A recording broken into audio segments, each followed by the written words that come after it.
હવે વિદ્યાર્થી મિત્રો જોઈએ સ્વાધ્યાય 6 નો 13મો દાખલો.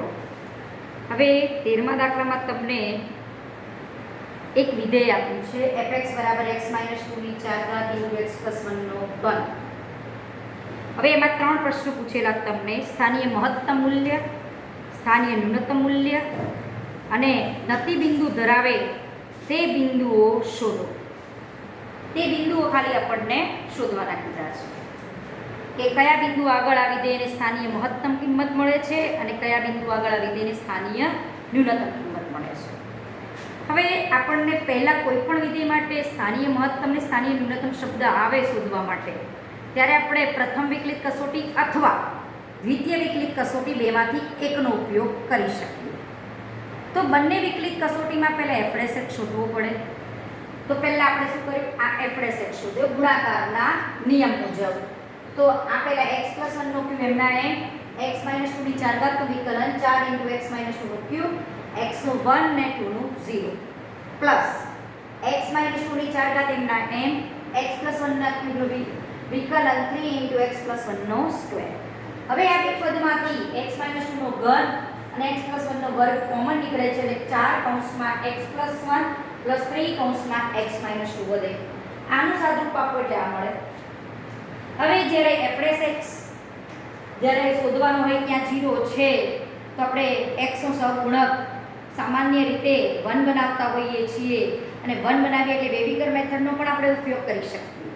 એટલે મેં અહીંયા x નો સહગુણક 1 બનાવવા માટે 7 ને 12 કોમન કાઢ્યા છે તે x - 2/7. હવે આ વિધેય ક્યાં 0 થાય? 2 આગળ, -1 આગળ અને 2/7 આગળ. હવે એને આપણે ગોઠવી દીધા સંખ્યા રેખા ઉપર તો પહેલો -1 આવે, 2/7 એટલે 0. સમથિંગ થાય અને 2 એટલે અહીંયા આ રીતે આપણે એ ત્રણેય બિંદુને આલેખમાં અથવા તો સંખ્યા રેખા ઉપર આપણે મૂકી દીધા છે. હવે અહીંયા આપણે પ્રથમ વિકલિત કસોટીનો ઉપયોગ કરીએ. કેમ? કારણ કે જો દ્વિતીય વિકલિત કસોટીનો મારે ઉપયોગ કરવો હોય તો એફરેસેક 0 થાય એવા x નું આ ત્રણ બિંદુઓ મને મળે છે.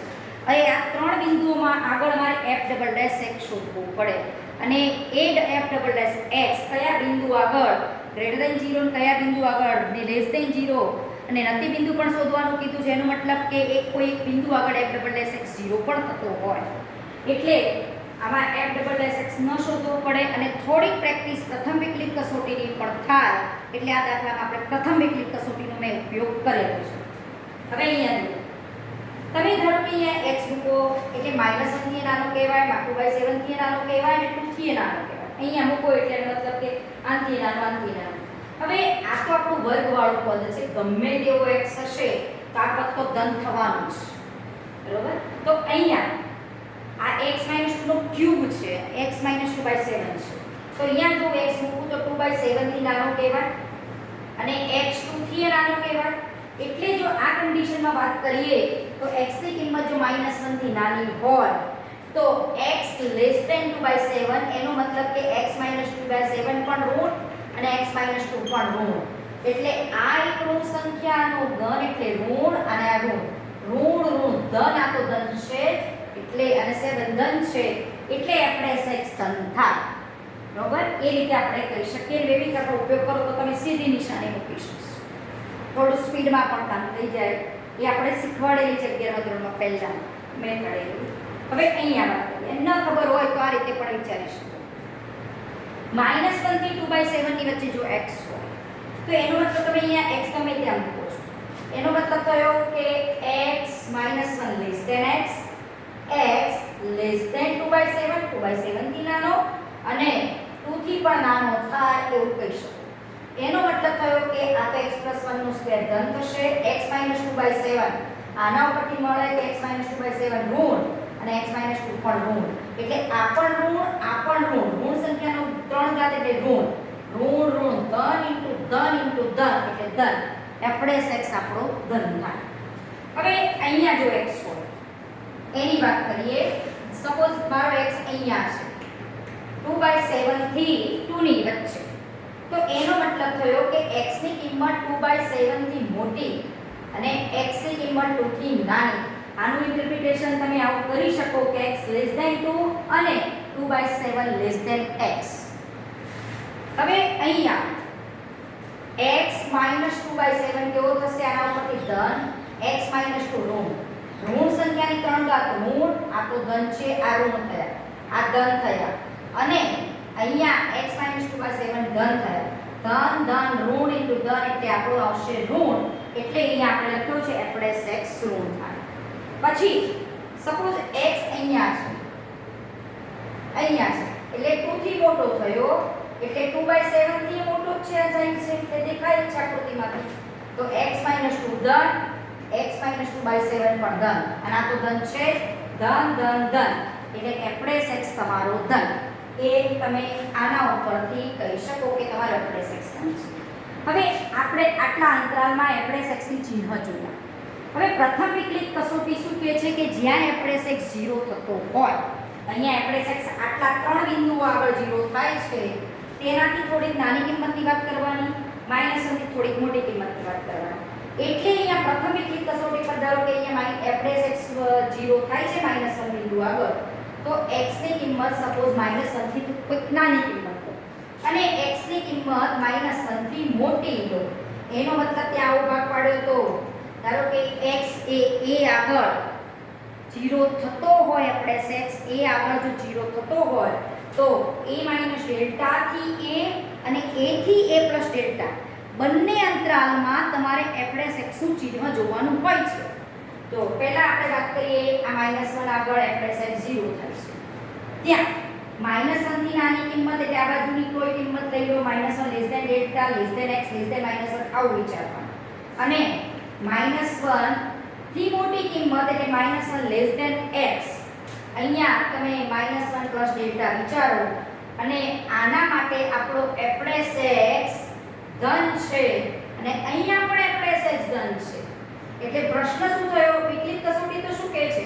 પ્રથમ વિકલિત કસોટી એમ કહે છે કે કોઈ બિંદુ આગળ, જે બિંદુ આગળ f' x 0 થતો હોય તે બિંદુથી ધારો કે -1 આગળ 0 થાય છે, તો -1 થી ડેલ્ટા અને -1 થી ડેલ્ટા આ બે અંતરાલમાં વાત કરવાની. x ની કિંમત -1 થી નાની હોય અને x ની કિંમત -1 થી મોટી હોય. એમાં f' x બંનેના ચિહ્નો આ અંતરાલમાં અને આ અંતરાલમાં બંનેમાં અલગ આપવા જોઈએ. ધારો કે અહીંયા ધન આવતો હોય તો અહીંયા ઋણ આવે, અથવા અહીંયા ઋણ આવતું હોય તો અહીંયા ધન આવે, તો તમને કંઈક સ્થાનીય મહત્તમ ને ન્યૂનતમની વાત કરી શકીએ. પણ અહીંયા f' x નું ચિહ્ન બદલાતું નથી, બંનેમાં ધન રહ્યું. આપણી કસોટીને ફરીથી યાદ કરીએ કે કસોટી આવી હતી કોઈ પણ બિંદુ આગળ જે f' x 0 થતો હોય એનાથી નાની કિંમત માટે અને એનાથી મોટી કિંમત માટે આમ વિચારો આને. તો આના માટે f' x જો મારો ધન થતો હોય અને આના માટે સપોઝ મારો f' x ઋણ થતો હોય, તો x બરાબર -1 આગળ f ને સ્થાનીય મહત્તમ કિંમત મળે છે.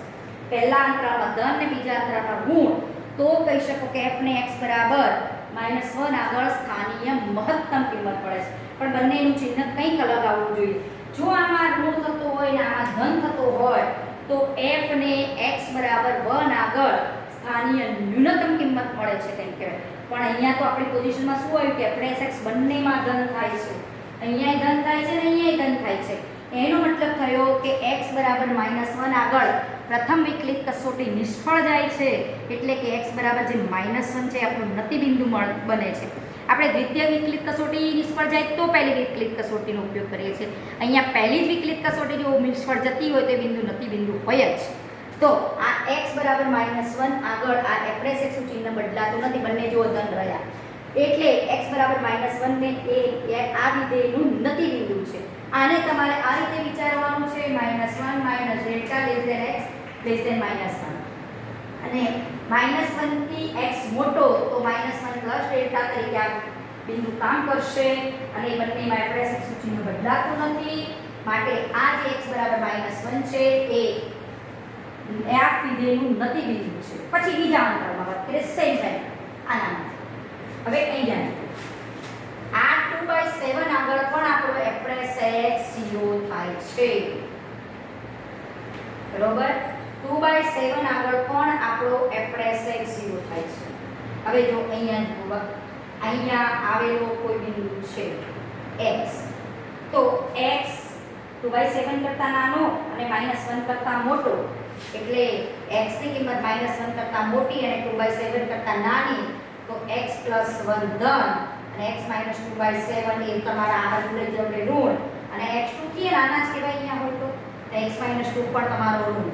એટલે આ ઋણ કારણ કે ઋણ સંખ્યાની 3 બાદ પણ ઋણ ધન ઇન્ટુ ધન, એટલે આપણે fx ધન લખેલો છે. પછી એટલે x ની કિંમત 2/7 કરતાં નાની હોય તો fx ધન, x ની કિંમત 2/7 કરતાં મોટી હોય, અહીંયા હું સપોઝ 2/7 કરતાં મોટી પણ 2 થી પાછી નાની, 2/7 કરતાં મોટી અને 2 થી નાની હોય તો x - 2/7 ધન થાય, અને અહીંયા હોય એટલે x + 1 તો ધન થવાનો જ, અને x એ 2 કરતાં નાનો થાય તો એનો મતલબ કે x - 2 ઋણ છે. આ ઋણ સંખ્યાની 3 ઘાત એટલે ઋણ ને આ ધન, ઋણ ધન ને ધન, એટલે fx તમારો અહીંયા ઋણ લખેલો છે. હવે આમાં પણ પ્રથમ વિકલિત કસોટીની જો વાત કરીએ તો x ની કિંમત 2/7 કરતાં નાની અને x ની કિંમત 2/7 કરતાં મોટી, આમ વિચારવાનું. તો અહીંયા આપણે 2/7 - ડેલ્ટા અને 2/7 + ડેલ્ટા તરીકે વિચારીએ. ત્યાં શું કરતા હતા પ્રથમ વિકલિત કસોટીમાં, જ્યાં fx 0 થાય એવા x આગળ એની આજુબાજુના પડોશી મૂલ્યો જોતા હતા. એટલે અહીંયા 2/7 થી નાની અને 2/7 થી મોટી એવા અંતરાલ પાડવાના. એને શું કહીશું 2/7 - ડેલ્ટા, નાને શું કહીશું 2/7 + ડેલ્ટા. અહીંયાથી અહીંયા અહીંયાથી અહીંયા બે અંતરાલ પાડવાના. એનો મતલબ થયો કે અહીંયા આ નાનો, એનો મતલબ કે -1 થી આ બાજુની સાઈડની કિંમત થઈ. તો આના માટે તમારો fx કેવો છે, આ અંતરાલમાં તમારો fx ધન છે અને અહીંયા fx તમારો ઋણ છે. એટલે અહીંયા fx નું ચિહ્ન બદલાણું 2/7 આગળ, તો f ને x = 2 આગળ સ્થાનીય મહત્તમ કિંમત મળે છે તે કહેવાય. a - ડેલ્ટા x a અને a x a + ડેલ્ટા એ બંને અંતરાલમાં, જો પહેલા અંતરાલમાં fx ધન, બીજા અંતરાલમાં fx ઋણ, તો f ને x = 2/7 આગળ સ્થાનીય મહત્તમ કિંમત મળે છે તેમ કહી શકાય. હવે આપણે 2 આગળના બિંદુની વાત કરીએ, જ્યાં તમારો fx, ત્યાં પણ આપણો fx 0 જ થાય છે. આ -1 2/7 અને આ 2. હવે આ સપોઝ અહીંયા હું x ગમે તે લઉં 2 થી મોટો, બરોબર, અને 2 થી નાના x માટે તો આપણે ચિહ્ન નક્કી કરેલું જ છે. x ની કિંમત 2 થી મોટી હોય તો આ x તમારો 2 થી મોટો છે તો 2/7 થી મોટો કહેવાય, -1 થી મોટો કહેવાય. આની જમણી સાઈડની કિંમત છે એટલે x > 2/7, તો x - 2/7 પણ ધન, x - 2 પણ ધન, અને આ તો ધન કરો એટલે fx આપણો ધન થાય. હવે અહીંયા આમ વિચારો, આ a - ડેલ્ટા x a અને a x a + ડેલ્ટા, એમાં આમાં fx ઋણ ને fx ધન આ અંતરાલમાં, તો x = 2 આગળ f ને સ્થાનીય ન્યૂનતમ કિંમત મળે છે તેમ કહેવાય. આ પ્રથમ વિકલિત કસોટી પરથી આ બધું લખ્યું છે. પ્રથમ વિકલિત કસોટીને આધારે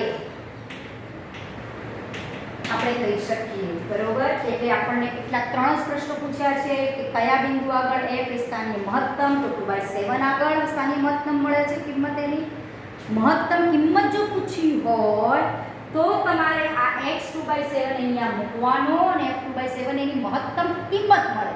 હવે આપણને કયા બિંદુ આગળ ખાલી મહત્તમ બને છે એટલું જ પૂછ્યું છે, તો 2/7 આગળ ખાલી મહત્તમ, આ સ્થાનીય મહત્તમ કિંમત એને મળે છે. કઈ મળે છે શોધવાનું પૂછ્યું હોય તો અહીંયા 2/7 મૂકવાનું. એ જ રીતે x = 2 આગળ f ને સ્થાનીય ન્યૂનતમ કિંમત મળે છે, અને જો પૂછી હોય મૂકવાની તો અહીંયા મૂકી શકો અને ન્યૂનતમ કિંમત શોધી શકો. બરાબર, આ રીતે આપણે આ દાખલો કરી શકીએ. દાખલા નંબર જોઈએ આપનો 14મો. 14મા દાખલામાં તમારી પાસે એક વિધેય આપેલું છે અને એ વિધેય માટે x તમને સમૃદ્ધ અંતરાલમાં આપેલો છે અને પૂછ્યું છે કે આ વિધેય f ને કઈ વૈશ્વિક મહત્તમ ને વૈશ્વિક ન્યૂનતમ મળી શકે કિંમતો, એ વસ્તુ પૂછેલી છે. સમૃદ્ધ અંતરાલ આવે એટલે વૈશ્વિક મહત્તમ ને વૈશ્વિક ન્યૂનતમ એ વિધેયને મળી શકે. fx બરાબર વિધેય છે આપણી પાસે cos square x plus sin x. x belongs to 0 થી pi.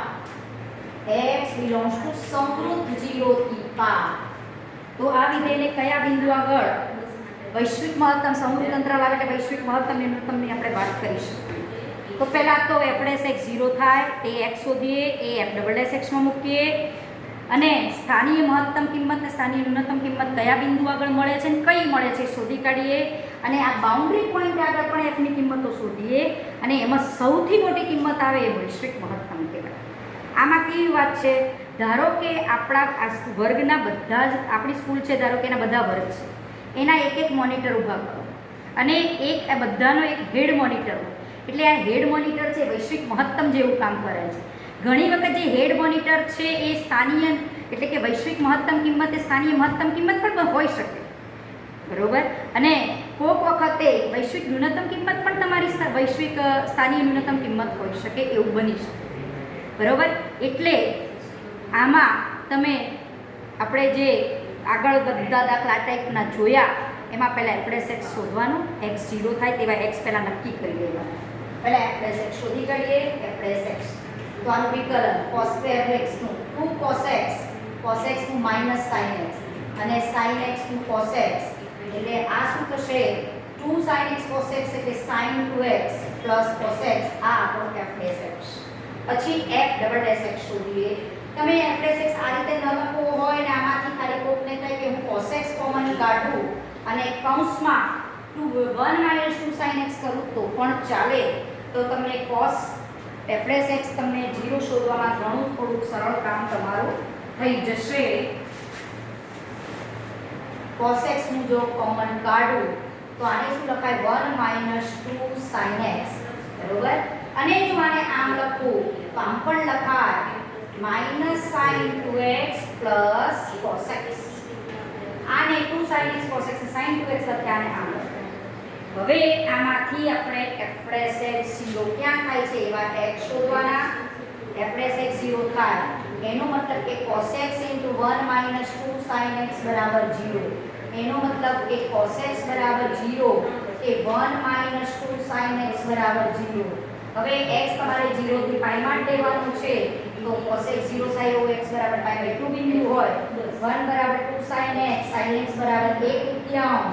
હવે sin ધન છે, x તમારે 0 થી pi એટલે પહેલા બીજા ચરણમાં લેવાના છે. જે પહેલા ચરણમાં x pi/6 પણ ધન થશે અને pi - pi/6 બીજા ચરણમાં પણ OLSTC ના નિયમ પ્રમાણે sin ધન છે એટલે pi - pi/6 એટલે pi/6 માટે પણ sin x 1/2 થાય. એવા એક શોધી કાઢ્યા કે જ્યાં f'(x) 0 થાય. હવે f'(x) માં મૂકવાના, જો ન મૂકો તો પણ વાંધો નહીં કારણ કે આપણે તો આ બિંદુમાંથી કોઈ એક બિંદુ આગળ સ્થાનીય મહત્તમ કે ન્યૂનતમ કિંમત હોવાની છે અને f'(x) માં ના મૂકો સ્થાનીય વૈશ્વિક મહત્તમ ન્યૂનતમ માટે તો ચાલે, પણ ખાલી એને કીધું હોય કે સ્થાનીય ન્યૂનતમ કિંમત કયા બિંદુ આગળ મળે છે તો આપણે એ f'(x) માં મૂકવી પડે. વૈશ્વિક મહત્તમ અને ન્યૂનતમ માટે મૂકો ન તો ચાલે પણ આપણે અહીંયા મૂકીએ f'(x). તો શું થશે f'(x) આના ઉપરથી -2 cos 2x અને cos x નું વિકલન -sin x, બરોબર. આ આપણું માઈનસ કોમન કાઢો તો આને તમે આમ લખી શકો. હવે x ની આ ત્રણ કિંમતો મળી એ ત્રણ કિંમતો આપણે f'(x) શોધી કાઢીએ. f'(x) x બરાબર મેં pi/2 મૂક્યા, પછી x બરાબર pi/6 મૂકો અને x બરાબર pi/6. એ બધા બિંદુ આગળ આપણે f'(x) કેવો મળે છે ધન ઋણ ચેક કરી લઈએ. એવો અહીંયા મૂકો pi/2 2 * pi/2 2 2 cos pi -1 - 2 -2 અને અહીંયા sin pi/2 મૂકો 1 -1 પ્લસ -1. હવે x pi/6 મૂકો આમાં pi/6 2 * pi/6 એટલે pi/3 2 cos pi/3 એટલે 1/2. અહીંયા sin pi/6 મૂકો 1/2 1 + 1/2 એટલે આ આવશે આપણે 1 + 1/2 એટલે -3/2, બરોબર. અને pi/6 મૂકો તો ચલો અહીંયા 2 cos pi/6 2 into 5 pi by 6 એટલે 2 કોમન ઉડી જશે cos pi by 3 plus sin pi by 6 આટલું શોધવાનું રહેશે. આને કઈ રીતે લખી શકશો 2 pi minus pi by 3 pi by 3 એટલે 2 pi minus pi by 3 અને sin આને લખી શકો pi minus pi by 6 તો 2 pi minus pi by 3 એટલે 2 cos pi by 3 અને sin pi by 6 એટલે આ થશે તમારી 1/2 કિંમત 2 into 1/2 એટલે 1 વત્તા 1/2 એટલે આ પણ આપણી 1/2 કિંમત થશે 1 વત્તા 1/2 આ પણ કિંમત મળશે તમને -3/2 -3/2 બરોબર. આ ધન આ ઋણ અને આ ઋણ ફરીથી જો ચેક કરી લો 2 cos 2 into 5 pi by 6 એટલે 2 cos 5 pi by 3 5 pi by 3 એટલે 2 pi minus pi by 3 એટલે cos pi by 3 એટલે 2 into 1/2 એટલે 1 અને sin pi by 6 એટલે 1/2 અને આ બંનેનો સરવાળો કરીને નિશાની મૂકો એટલે ગુણ આવે છે. માટે કહી શકો કે x બરાબર pi by 2 આગળ f ડબલ ડેશ x તમારો ધન થયો માટે f ને x બરાબર pi by 2 આગળ f ને સ્થાનીય મહત્તમ કિંમત મળે અને x બરાબર pi by 6 અને x બરાબર pi by 6 આ બંને કિંમતો આગળ f ને સ્થાનીય ન્યૂનતમ કિંમત મળે કારણ કે બંને બિંદુ આગળ f તમારો અહીંયા ઋણ થાય છે. f ને સ્થાનીય ન્યૂનતમ કિંમત મળે કે મહત્તમ મળે દ્વિતીય વિકલિત કસોટી ઉપરથી f double dash x greater 0 તો હોય તો ન્યૂનતમ કિંમત મળે ઊંધું હોય પ્રથમ વિકલિત કસોટી કરતા ન્યૂનતમ કિંમત મળે અને આ બંને બિંદુ આગળ f ડબલ ડેશ x ઋણ થાય છે તો મહત્તમ કિંમત મળે. એટલે હવે સ્થાનીય મહત્તમ ન્યૂનતમ કિંમત તો શોધાઈ ગઈ. એક આ બિંદુ આગળ કઈ મળે એ શોધીએ તો f pi by 2 જે સ્થાનીય ન્યૂનતમ કિંમત છે એ કેટલી થાય એ આના ઉપરથી મળે cos square pi by 2 plus sin pi by 2 cos pi by 2 0 sin pi by 2 1 અને f pi by 6 અહીંયા મૂકો cos square pi by 6 plus sin pi by 6 cos pi by 6 એટલે √3/2 નો વર્ગ 3/4 sin pi by 6 એટલે 1/2 અહીંયા 2 વડે ગુણો એટલે 5/4 બરોબર 5/4 અને f 5 pi by 6 એ પણ શોધી કાઢી. એટલે આપણે તો કામ તો આનું જ હતું એટલે તમે આ વસ્તુ અહીંયા ન કરો વૈશ્વિક મહત્તમ ન્યૂનતમ માટે ચાલે પણ આ જ વિધિ માટે તમને સ્થાનીય ન્યૂનતમ કિંમત અને મહત્તમ કિંમત શોધવાની પૂછી હોય કયા બિંદુ આગળ મળે છે કઈ મળે છે તો તમારે શોધવું પડે. f 5 pi by 6 cos square 5 pi by 6 plus sin 5 pi by 6 હવે cos square 5 pi by 6 એટલે cos pi by 6 cos pi by 6 એટલે √3/2 નો વર્ગ 3/4 અને sin pi by 6 એ તૃતીયાંશ એટલે આ કિંમત પણ 5/4 પણ આવશે બરોબર. આ તમારી થઈ આ બિંદુ આગળ સ્થાનીય ન્યૂનતમ કિંમત મળે આ તમારી સ્થાનીય ન્યૂનતમ કિંમત છે અને આ તમારી બંને સ્થાનીય મહત્તમ કિંમતો કિંમત આ બિંદુ આગળ મળે કઈ મળે તો આ મળે. પછી બાઉન્ડ્રી પોઈન્ટ આગળ પણ આપણે f ની વેલ્યુ શોધવાની રહેશે f0 એટલે cos square 0 sin 0 cos 0 1 અને square 0 એટલે 1 પછી f pi પણ શોધવાનું રહે cos square pi plus sin pi cos pi -1 નો વર્ગ 1 sin pi 0 એટલે 1.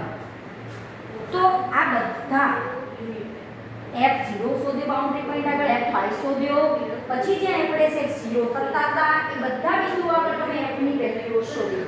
હવે આ બધી વેલ્યુમાંથી સૌથી મોટી વેલ્યુ હોય એ વૈશ્વિક મહત્તમ થાય અને કયા બિંદુ આગળ મળે છે એ તમારી વૈશ્વિક મહત્તમ કિંમત થશે. તો અહીંયા તમને જવાબ મળે છે વૈશ્વિક સૌથી મોટી જો આ બધા કિંમતોમાંથી સૌથી મોટી pi/4 મળે છે એ તમારી વૈશ્વિક મહત્તમ કિંમત થશે અને 1 મળે છે એ તમારી વૈશ્વિક ન્યૂનતમ કિંમત થશે. વૈશ્વિક મહત્તમ કિંમત થશે લખી દેવાનું માટે વૈશ્વિક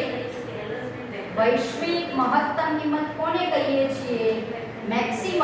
આ બધા મેક્સિમમ જે બધા પોઈન્ટો જ્યાં એડ્રેસ છે 0 થતા હોય એ બધા પોઈન્ટો આગળ f ની કિંમત અને બાઉન્ડ્રી પોઈન્ટ આગળની f ની કિંમત એ બધામાંથી સૌથી મોટી તો જુઓ આ બધી કિંમત આપણે શોધી રહ્યા 1 5/4 5/4 5/4 એટલે 1 પોઈન્ટ સમથિંગ તો આમાંથી આ બધામાંથી કઈ વૈશ્વિક મહત્તમ કિંમત મળે છે આપણને 5/4 બરોબર એ કયા બે બિંદુ આગળ મળે છે 5/6 અને 5/6 આગળ અને વૈશ્વિક ન્યૂનતમ એટલે જેટલી સ્થાનીય ન્યૂનતમ કિંમતો મળી હોય બધી તેમજ તેની બાઉન્ડ્રી પોઈન્ટ આગળની કિંમતો અને વૈશ્વિક સ્થાનીય મહત્તમ કિંમતો મળી હોય એમાંથી સૌથી નાની એટલે આમાંથી સૌથી નાની કરવાની એ વૈશ્વિક આપણી ન્યૂનતમ કિંમત થાય તો વૈશ્વિક ન્યૂનતમ કિંમત અહીંયા 1 બનશે તમારે વૈશ્વિક ન્યૂનતમ લખવાનું કઈ રીતે વૈશ્વિક ન્યૂનતમ કિંમત એટલે